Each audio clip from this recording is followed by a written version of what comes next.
अल्हम्दुलिल्लाह कफ़ा व सलामुन अला इबादिही अल्लज़ीना इस्तफ़ा अम्मा बाद। जैसा कि आप हज़रात से मैंने वादा किया था और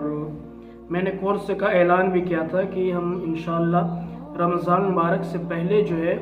वो सौम कोर्स या रमज़ान कोर्स हम देखेंगे, जिसमें जो है उसके सारे जो है डिटेल्स पे हम कवर करेंगे। और चूँकि हो सकता है कि मैंने तो ये वक्त पे रिकॉर्ड कर रहा हूँ, लेकिन हो सकता है किसी आरिज़ की बिना पर आगे या पीछे वीडियो हो सकता है। तो खैर ये चीज़ें जो है इंसान के साथ आवारिज़ जो है हमेशा लगी हुई रहती हैं, और ये सब चीज़ें कुछ चीज़ें ऐसी होती है जिससे इंसान चाह कर भी नहीं बच सकता है, और मशीयत खुदाबंदी के बगैर कुछ भी नामुमकिन है। तो आज हम बात करने जा रहे हैं सौम के बारे में, रोज़े के बारे में। तो हमें मालूम होना चाहिए कि रोज़ा की बहुत सारी किस्में हैं, ठीक है। आगे हम तहकीक बाद में करेंगे, पहले हमें ये मालूम होना चाहिए। और रमज़ान के महीने का जो रोज़ा है वो मुसलमानों पर फ़र्ज़ है। जैसे कि हदीस शरीफ में है कि इस्लाम की 5 बुनियादें, मैं मफ़हूम बता रहा हूँ, हदीस में मौजूद, जैसे हदीस शरीफ में मौजूद है और ये सही हदीस से साबित है कि इस्लाम की बुनियाद 5 चीज़ों पर है, जिसमें से एक रोज़ा भी है। आगे आइए हम सबसे पहले देख लेते हैं कि रमज़ान का जो महीने का रोज़ा है ये बिल्कुल साबित है, कुरान मजीद से भी इसकी फ़र्ज़ियत है और अहादीस मुतअद्दिदा से भी इसकी फ़र्ज़ियत है। अगर शराइतें मौजूद हो फिर भी अगर कोई शख्स जो इसे छोड़ देता है तो गुनहगार होगा और गुनाह कबीरा का इर्तिकाब करने वाला होगा। या फिर अगर कोई शख्स फ़र्ज़ियत के इनकार करे, ज़ाहिर सी बात है ये कुफ्र वाली बात है, और कुफ्र की बात है कि फ़र्ज़, जैसे मसला ये है कि अगर कोई शख्स नमाज जानबूझकर छोड़ देता है लेकिन नमाज के फ़र्ज़ होने का कायल है, उसको हल्के में नहीं लेता, उसका जो है उसमें तख़फ़ीफ़ नहीं करता है, तो वो शख्स गुनाहगार तो होगा अला मज़हब हनीफ़ा।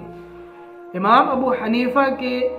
तौज़ीहात और तशरीहात के मुताबिक वो गुनाह कबीरा का मुर्तकिब करने वाला होगा, लेकिन उस पर जो है कुफ्र का फतवा नहीं लगेगा और वो काफिर नहीं होगा, वो फासिक होगा। और अगर इस्लामी हुकूमत है तो उससे जो है ताज़ीर भी किया जा सकता है उसके जुर्म के पादाश में, या फिर अपने माँ बाप हैं, वालिदैन हैं, तो उनको हुक्म करे कि वो नमाज़ पढ़े। तो खैर ये चीज़ें थी, तो ये मैं क्लियर करना चाह रहा था। आगे आइए हम बगैर तमहीद के, चूँकि तमहीदी गुफ्तगू तो यहाँ पे है नहीं, तो मैं नहीं चाहता हूँ कि किसी और बातों में वक्त ज़ाय हो। जो हमारा कोर्स है हम उसके तरफ चलते हैं। आपको पता है कि मैं जो किताब का रेफरेंस दे रहा हूँ उसमें जो है मैंने जो बेहतरीन किताब है, जो मौके के लिहाज से या जो मुताले के लिहाज से, या उन लोगों के लिए भी जो मुब्तदी हैं, यानी कि मसले मसाइल में और जिनको कुछ बहुत अरबी आती है, वो इन किताबों पे जो है इनको मुताला कर सकते हैं, पढ़ सकते हैं। मैंने अल-फ़िक़्हुल मुयस्सर को चुना है, और भी किताबें हैं रेफरेंस में, लेकिन मैंने इसको जो है मुख्तसर समझा, जामे समझा है, जिसका मैं जहाँ से मैं रेफरेंस ले रहा हूँ। तो ये बात जो है जहन में रहनी चाहिए, वरना बहुत सारे लोग ये एतराज़ करेंगे कि भाई ये भी एक जो है नया कोई लॉजिकल वाला और मैजिकल वाला मुफ्ती आ गया। तो भाई मैं ना ही तो कोई मुफ्ती हूँ और ना ही तो मैं कोई उस दर्जे का हूँ, मैं सिर्फ नाकिल हूँ। और आप कह सकते हैं कि जो उलमाए कराम ने और उलमाए हक़ ने तौज़ीह और तशरीह की है, मैं उसी को सिर्फ नकल कर रहा हूँ। और इसमें हो सकता है कि मैं गलती पर हो सकता हूँ, चाहे जो भी वजह हो। आप अगर आपको पता हो तो कभी भी आप बिला ये सोचे हुए आप तंबीह करें, और अगर आप जानकर तंबीह नहीं करते हैं फिर आप भी गुनाह पर खामोश रहने वाले और मेरी कमज़ोरी और कोताही पर खामोश रहने वाले होंगे। तो खैर सबसे पहले देख लेते हैं अस्सौम। ये लफ्ज़ जो अस्सौम है ये अरबी ज़ुबान का लफ्ज़ है, और इसकी जो है लुगत में अगर देखा जाए डिक्शनरी में तो अस्सौम के माने है इम्साक, रुकना, अल इम्तिना, बचना। किस चीज़ से बचना? जैसे कि किसी भी चीज़ से, चाहे वो अमली चीज़ हो या फिर अदर चीज़, किसी भी चीज़ हो, रुकने को हम सिर्फ इम्साक कहते हैं। तो लुगत में तो ये इसका जो लुग़वी और डिक्शनरी है वो यहाँ पे माना है, लेकिन जो है शरीयत में किसको कहते हैं, इस्तिलाह में किसको कहते हैं, वो भी आगे हम देख लेते हैं। तो यहाँ पे शरीयत में और इस्तिलाह में इम्साक कहते हैं अनिल मुफ्तिराती, तमाम उन चीज़ों से रुकना जो रोज़े को तोड़ देती हैं। इसमें जो कई किताबों में ये वजाहत मौजूद है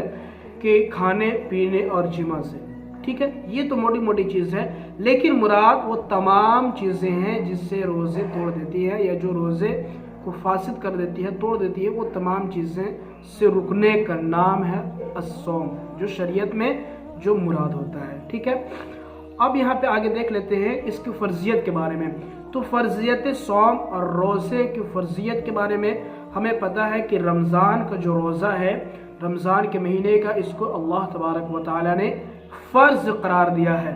اور اس کے بارے میں جو حکم نازل ہوا ہے وہ ظاہر سی بات ہے، اللہ تبارک و تعالیٰ کا فرمان ہے یا ایھا الذین آمنوا کتب علیکم الصیام کما کتب علی الذین من قبلکم لعلکم تتقون، سورہ بقرہ کی آیت 183 نمبر میں آپ جو ہے ملاحظہ کر سکتے ہیں۔ اسی طرح اللہ تبارک و تعالیٰ کا فرمان ہے دوسری جگہ شہر رمضان الذی انزل فیہ القرآن ھدی للناس وبینات من الھدی والفرقان فمن شہد منکم الشہر فلیصم، سورہ بقرہ کی آیت 185 نمبر میں یہ آیت جو ہے آپ دیکھ سکتے ہیں، ٹھیک ہے۔ یہاں پہ ایک چیز میں نے شروع میں ذکر کیا تھا کہ صوم جو ہے یہ اہم رکن ہے، اسلام کی جو بنیادی ارکان ہے، جو ستون ہے، جو پلرز آف اسلام کہلاتے ہیں، ان میں سے ایک پلر اور ایک اصول، ایک بنیاد جو ہے، ایک اصل اور ایک بنیاد جو ہے وہ روزہ ہے، ٹھیک ہے۔ نبی کریم صلی اللہ علیہ وسلم کی حدیث ہے، صحیح حدیث ہے، بنی الاسلام علی خمس شہادت ان لا الہ الا اللہ وان محمد رسول اللہ واقام الصلاة وایتاء الزکاة وحج البیت وصوم رمضان، یہ پیاری حدیث ہے آقا علیہ السلام کی، اور اس میں جو احادیث میں بنیادی اور پلرز آف اسلام کا جو ریفرنس دیا گیا اور جو بتایا گیا، اس میں سے ایک صوم رمضان، رمضان کے ماہ کے روزے رکھنا ہے، ٹھیک ہے۔ تو یہاں سے ہمیں دو جگہ سے، اور اسلامی شریعت میں جو چیزیں بھی ہیں جو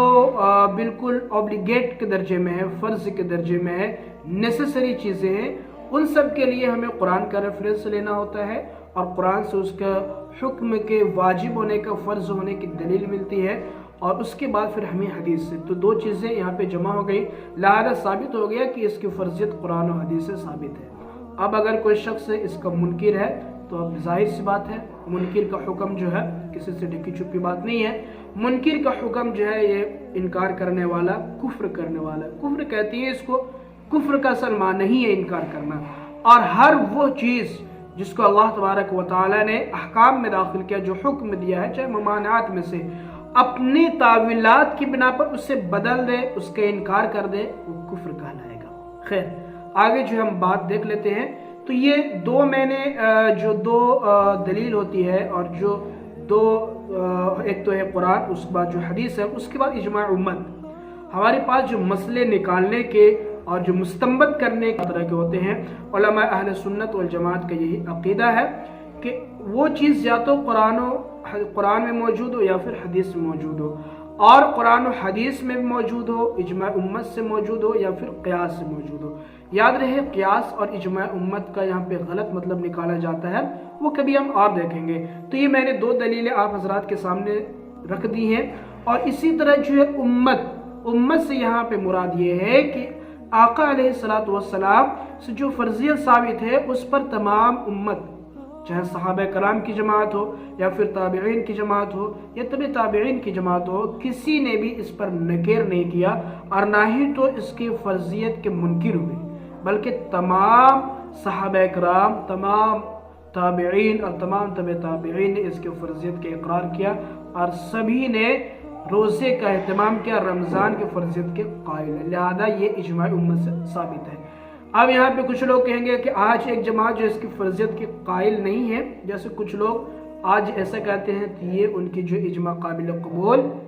نہیں ہے۔